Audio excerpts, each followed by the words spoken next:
अमरावती ग्रामीण पोलिसांनी अंमली पदार्थ तस्करी विरोधात मोठी कारवाई करत धारणी शहरातील दुबई मोहल्ला परिसरातून 5.156 किलो गांजा जप्त केला आहे।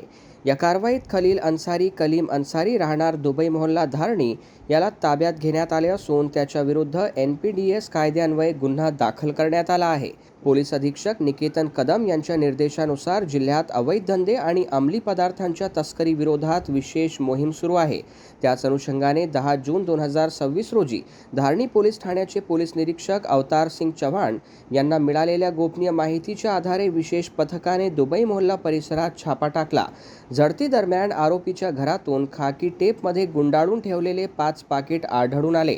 त्यामध्ये गांजा स्वरूपातील सुकलेली पाने, फुले, बिया व देठ असा एकूण 5.156 किलो मादक पदार्थ सापडला। जप्त करण्यात आलेल्या गांजाची अंदाजे किंमत 99,420 रुपये असल्याचे पोलिसांनी सांगितले। या प्रकरणी धारणी पोलीस ठाण्यात आरोपी विरुद्ध कलम 8 क 20 ब 2 ब NPDS ॲक्टनुसार गुन्हा दाखल करण्यात आला असून पुढील तपास पोलीस उपनिरीक्षक सतीश झालटे करत आहेत।